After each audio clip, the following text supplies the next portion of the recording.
ذرا توجہ فرمائیے. حضرت خالد بن ولید کا نام سنا ہے؟ یہ سیف اللہ ہے، اللہ کی تلوار.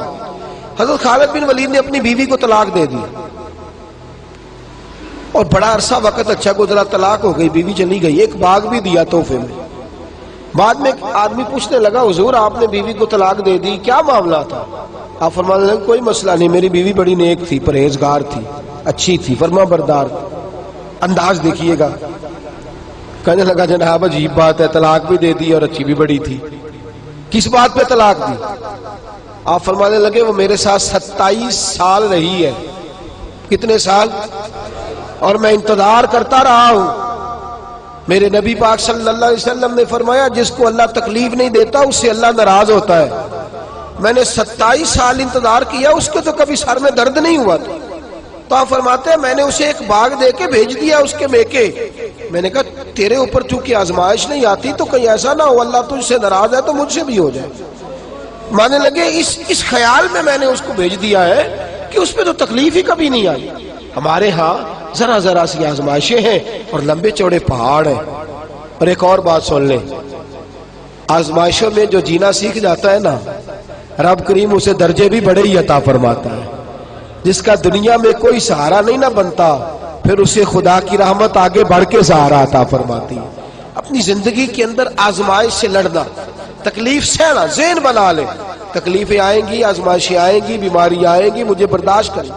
جس کے اندر برداشت ہے اس کا حوصلہ بہت بڑا ہے، اور جو برداشت سے آ رہی ہے وہ ختم ہو جائے.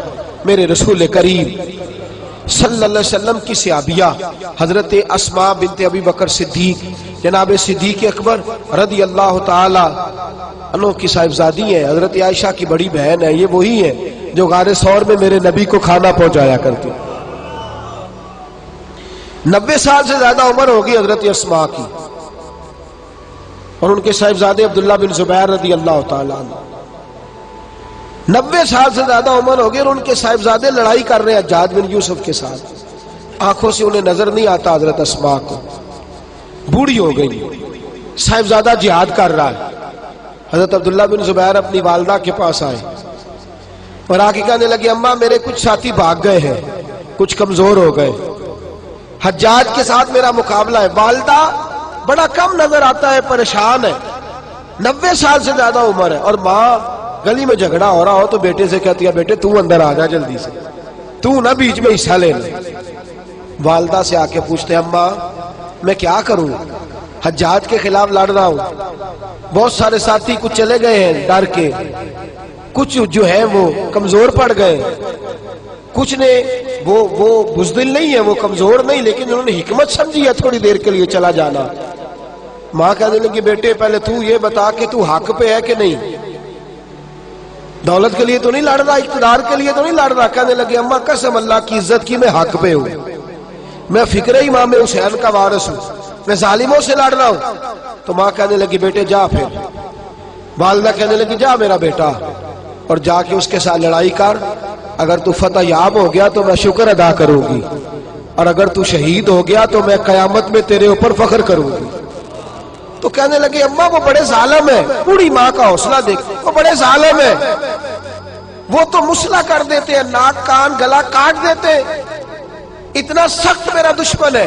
والدہ کہہ رہی ہے بیٹے سے، 90 سال کی بوڑھی اماں کہتی ہے بیٹا بکری کو ذبح ہوتے وقت تکلیف ہوتی ہے، کھال اترتے وقت تکلیف نہیں ہوتی. تکلیف تجھے ایک وقت ہوگی جب تیر لگے گا، جب تلوار لگے گی. ناک کان کاٹتے تجھے کیا تکلیف ہوگی، اللہ تجھے زیادہ اجر عطا فرمائے گا. جا مجھے بہادر کی ماں بننے کا شرف دے، بزدل کی ماں بننے کا شرف نہ دے. یہ دلیر ماں کا حوصلہ. یہ لفظ کیا کہ بیٹے کو بھیجا. حضرت عبداللہ بن زبیر لڑے، 14 دن تک آپ کی لاش لٹکی رہی، لیکن 14 دنوں تک آپ کے وجود سے خوشبو ہی آتی رہی. حجاج بن یوسف نے آپ کی ماں کو بلایا، حضرت اسماء آئی، کہنے لگا تجھے پتہ ہے تیرے بیٹے کی لاش لٹک رہی ہے؟ کہنے لگی کیا کہا؟ لٹک رہی ہے؟ ہاں تیرے بیٹے کی لاش لٹک. کیا کہتے ہو؟ تیرے بیٹے کی لاش لٹک رہی ہے. پھر بتا لو. تیرے بیٹے کی لاش لٹک رہی ہے.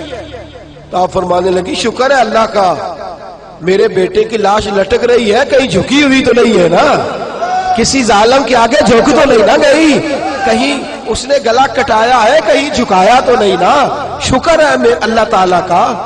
کہنے لگے تو مجھ سے سفارش نہیں کرے گی کہ اس کی لاش کو ہٹا دوں؟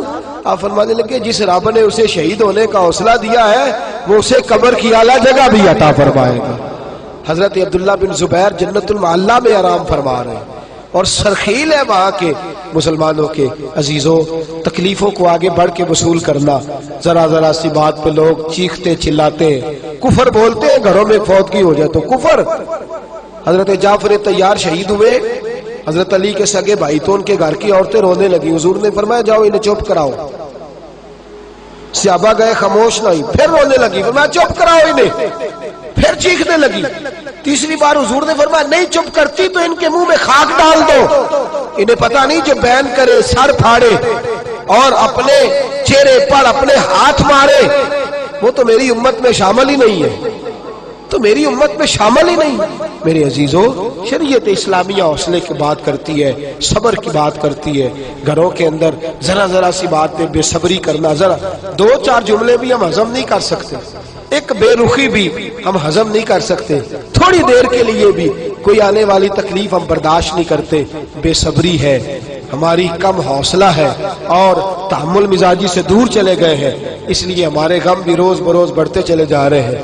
رب کائنات کی بارگاہ میں یہ التجا کیا کرے اللہ ہمیں حوصلے عطا فرمائے اور ساتھ رب کریم ہمارے اوپر وہ والا فضل فرمائے اس طرح وہ اپنے نیک بندوں پر فضل فرماتا ہے. اور اللہ ہمیں حوصلے اور صبر کے ساتھ زندگی کے ایام گزارنے کی توفیق عطا فرمائے. ہمیشہ مدحت خیر الانام میں گزرے. دعا ہے یہ عمر درود و سلام میں گزرے. آخر دعوانا ان الحمدللہ.